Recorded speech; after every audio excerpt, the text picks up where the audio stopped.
Iran Israel अमेरिकी जंग ने पूरे देश में तबाही मचा दी है। इस तबाही में एक साथ 10 बड़े देश शामिल हो चुके हैं, या यूं कहें कि इसकी चपेट में आ चुके हैं।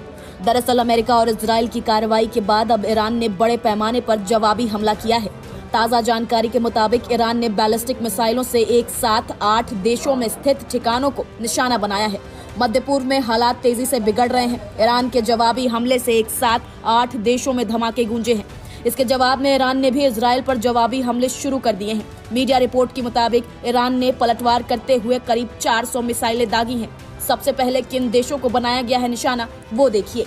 निशाना बनाए गए देशों में सबसे पहले Israel, Bahrain, United Arab emirates, Qatar, Saudi Arabia, Jordan, Kuwait और इराक शामिल हैं। बताया जा रहा है कि ईरान ने मध्य पूर्व में मौजूद अमेरिका के कम से कम 7 सैन्य अड्डों को मिसाइलों से निशाना बनाया।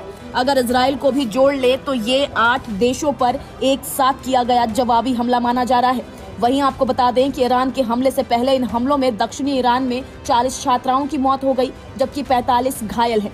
ईरान ने यूएई के सबसे ज्यादा आबादी वाले शहर दुबई को भी निशाना बनाया है। अब ये हमले कहां कहां हुए हैं, ये भी जान लीजिए। बहरीन में अमेरिकी नौसेना के 5th फ्लीट हेडक्वार्टर को टारगेट किए जाने की खबर है। मनामा में धमाकों की आवाज गूंजी है। कतर की राजधानी दोहा में कई विस्फोटों की आवाजें आई। रक्षा मंत्रालय ने कहा कि देश के एयर स्पेस में कई मिसाइलें दाखिल हुई हैं। कतर ने तुरंत एयर स्पेस बंद कर दिया और सभी उड़ानें रद्द कर दी हैं।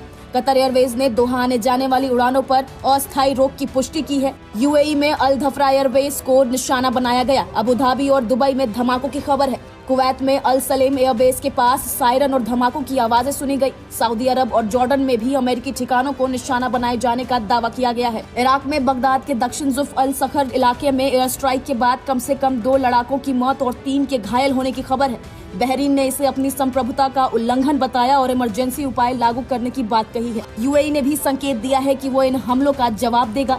इस बीच ब्रिटेन ने बहरीन, कुवैत, कतर और यूएई में अपने नागरिकों को सुरक्षित स्थानों पर जाने की सलाह दी है। अब आपको ये भी बता दें कि अमेरिका और इजराइल ने क्या क्या किया। जवाबी कार्रवाई से पहले यूनाइटेड स्टेट्स और इजराइल ने ईरान के भीतर कई अहम ठिकानों पर हमले किए थे। तेहरान और आसपास के सैन्य प्रतिष्ठानों को निशाना बनाया गया। ईरान के राष्ट्रपति भवन और खुफिया एजेंसी मुख्यालय पर हमले का दावा किया गया। परमाणु ठिकानों, जिसमें फोर्डो जैसे संवेदनशील साइट शामिल हैं, उन पर भी कार्रवाई की खबरें आई। अमेरिकी राष्ट्रपति डोनाल्ड ट्रंप ने कहा कि ईरान को कभी परमाणु शक्ति नहीं बनने दिया जाएगा और अमेरिकी सेना निर्णायक कार्रवाई कर रही है।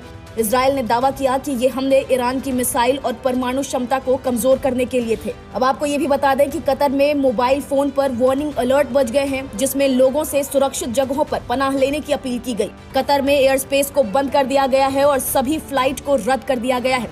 कतर एयरवेज ग्रुप ने कंफर्म किया कि कतर एयरवेज के बंद होने की वजह से दोहा आने जाने वाली उसकी फ्लाइट्स पर कुछ समय के लिए रोक लगा दी गई है। एयरलाइन प्रभावित यात्रियों की मदद के लिए सरकारी स्टेक होल्डर्स और संबंधित अधिकारियों के साथ मिलकर काम कर रही है और एयर स्पेस के फिर से खुलने पर ऑपरेशन फिर से शुरू कर देगी।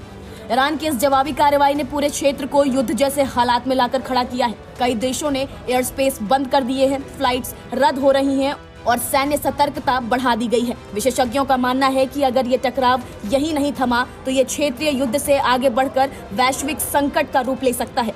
मध्य पूर्व अब बारूद के ढेर पर खड़ा है और अगला कदम तय करेगा कि ये सीमित संघर्ष रहेगा या बड़े युद्ध की शुरुआत। आपको बता दें कि इस बार टकराव की वजह क्या थी। तो दरअसल इस बार ईरान के परमाणु कार्यक्रम, उसकी लंबी दूरी की मिसाइल क्षमताओं और मध्य पूर्व में बढ़ते प्रभाव को लेकर बढ़ा तनाव है। इजराइल और यूनाइटेड स्टेट्स का आरोप है कि ईरान परमाणु हथियार क्षमता के करीब पहुंच रहा है और क्षेत्र में प्रॉक्सी नेटवर्क के जरिए उनकी सुरक्षा को चुनौती दे रहा है। हालिया एयर स्ट्राइक और उसके जवाब में मिसाइली हमलों ने हालात को सीधी सैन्य भिड़ंत में बदल दिया है, जिससे ये मौजूदा संघर्ष भड़क उठा है। नमस्कार, मैं हूं मानक गुप्ता। अगर आपको हमारा ये वीडियो पसंद आया हो तो इसे लाइक और शेयर जरूर करें और हाँ, हमें सब्सक्राइब और फॉलो करना ना भूलें ताकि आप देश और दुनिया की कोई खबर मिस ना करें। तो जुड़े रहिए हमारे साथ और देखते रहिए News 24।